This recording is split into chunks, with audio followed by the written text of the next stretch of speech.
Ladies and gentlemen, boys and girls, never have I ever thought I'd be watching Anthony Davis highlights in Dallas playing for the Mavericks. What is going on? Let's get straight into the video. This is the first time AD laced them up in the Dallas Mavericks white and white. I was going to say blue because that's their jerseys, but they're wearing their city stuff.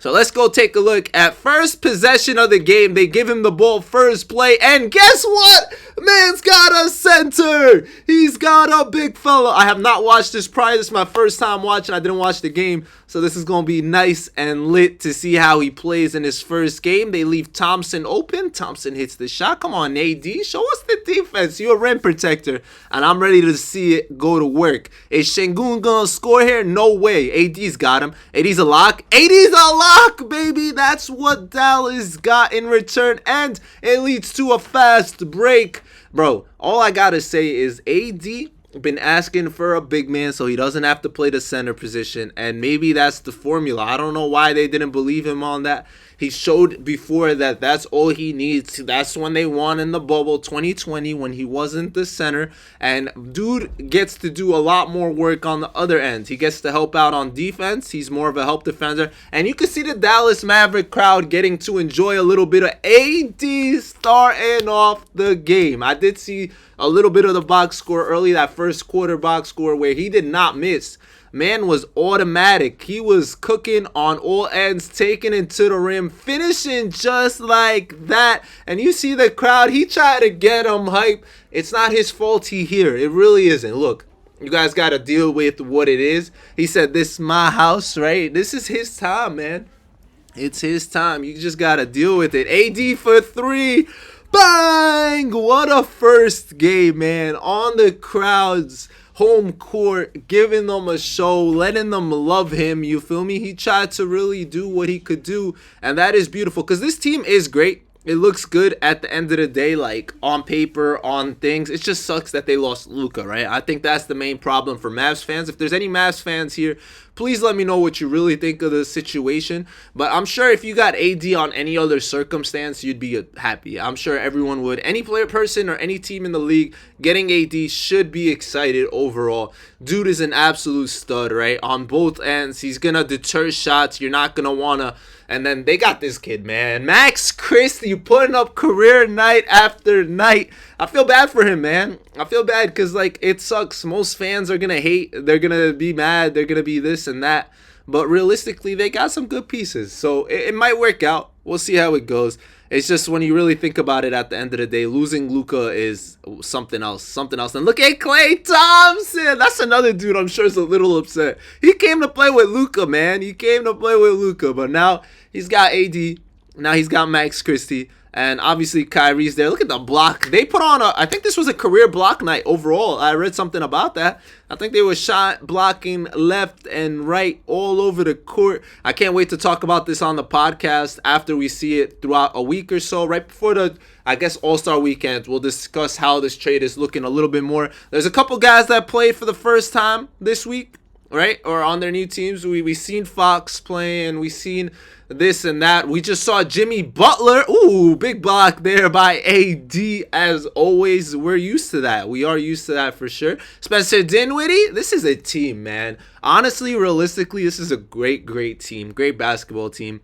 If, like, for example, Luka was injured and they just had, oh, look at that. He's a big fella. It's a big fella. They've never had a dominant big like this in the post. So if you think about it, the last shot blocking big that you could throw lobs and stuff. Obviously they have a lot of bigs they could throw lobs to. Let me not talk like that. They have Gafford, they have Lively, they have all this. But I'm talking pure dominance.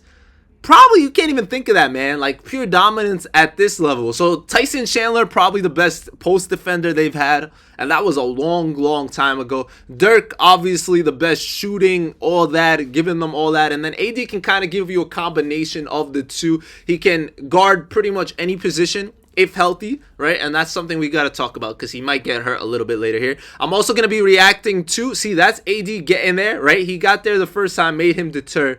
They weren't back enough for that three to actually be contested.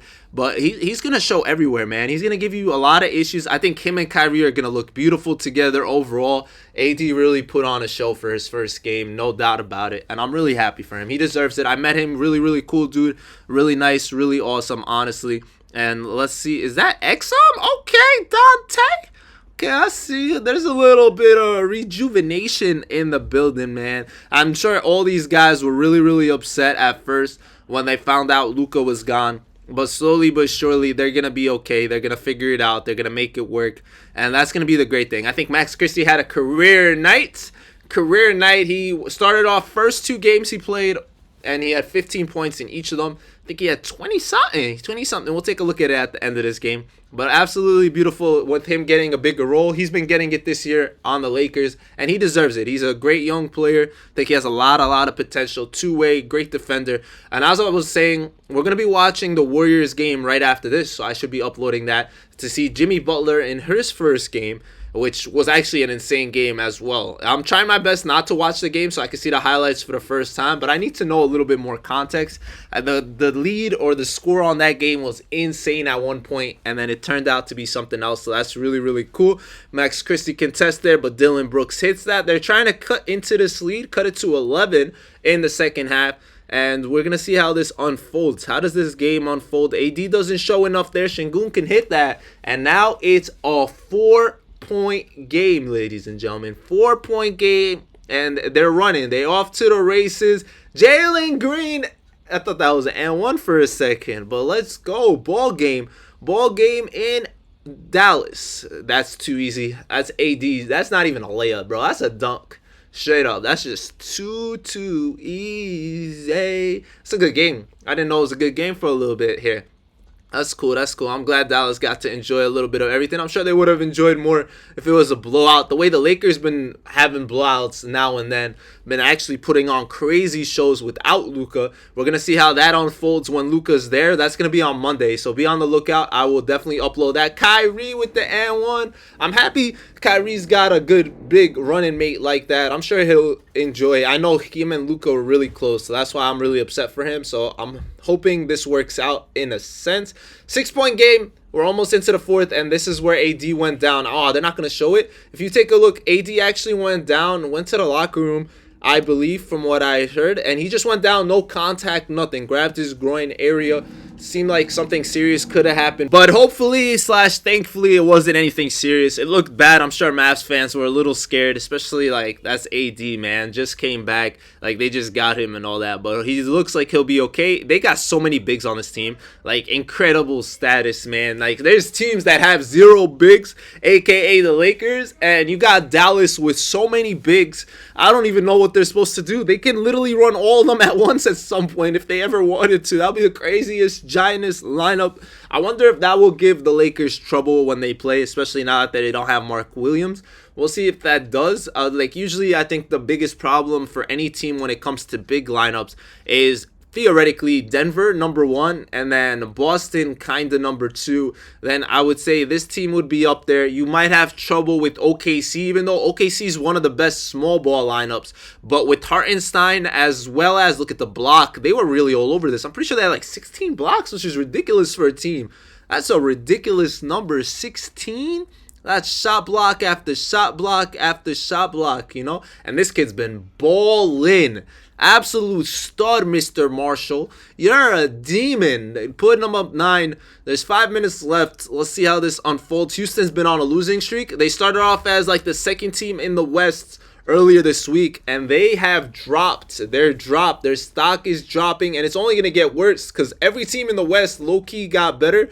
The good thing for Houston is they're still young, so they don't have to worry too much. Their time is coming, and the fact that they're competing at this level already is sick. This is definitely cool. But they're looking like, honestly, the way I see the standings, we could take a look at the standings. I honestly believe this team might drop out of the playoffs in general. Like, there'll be possibly a play-in team. I don't see them out of the play-in.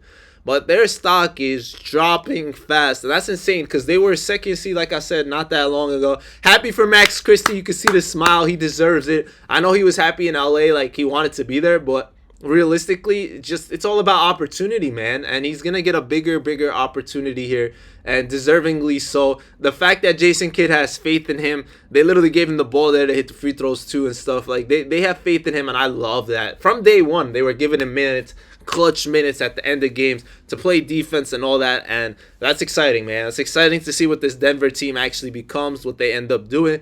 They're looking good. They are looking good, especially when AD's good to go. I'm hyped. I'm excited. And here is the Western Conference standings. So Houston dropped down to 5th in the West, right? And it's going to be really hard to catch up to even like Memphis, Denver. The way LA's been playing, they're 9 out of their last 10. They won 9 out of 10, which is big time. You got Minnesota coming up, especially if Houston, they lost 6 in a row. If they continue to lose like this, they're going to drop. You see in Clippers coming up, Dallas is going to be slowly moving up. That was a big swing for them, winning that game against them, because that tips the scale a little bit.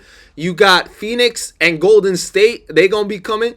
I even think the Spurs, if they can catch some momentum, can actually hit the play-in. It's possibly. It all depends on how this really unfolds. We won't say Portland or Utah. I don't really think the Spurs either, but 10 seed is maybe not impossible. This whole thing is so clustered together. They're all so close. Nothing really separates a lot of these teams. From 9 to 11, they're tied, right? And then you got 8 moving up. And then you're just going to see teams, they still got a lead, obviously, but that's only with 52 games. So that means they have 30 games left. They need to get it together. I'm rooting for them to get it together, but if they don't and they continue at this stretch where literally they lost 6 in a row against some bad teams too, the way they fumbled against the Nets, I think that's just going to destroy the morality, and that's why they're losing right now even more. They're going to, I don't know, we'll see. How you guys let me know what you think about Houston. What do you think about Dallas? I think Dallas can definitely sneak up with the healthy AD. They'll sneak up into the playoffs. But when I say playoffs, I say 1 to 6. You want one of those 1 to 6 seeds so you don't have to even battle it out through the play-in, because at the end of the day, in a play-in game, right, you don't want to face off against Golden State. You don't want to play Phoenix. If somehow San Antonio's there, there's some teams you do not want to see at all. I'm going to assume Sacramento might end up starting to lose some games, but then again, they still got really good talent.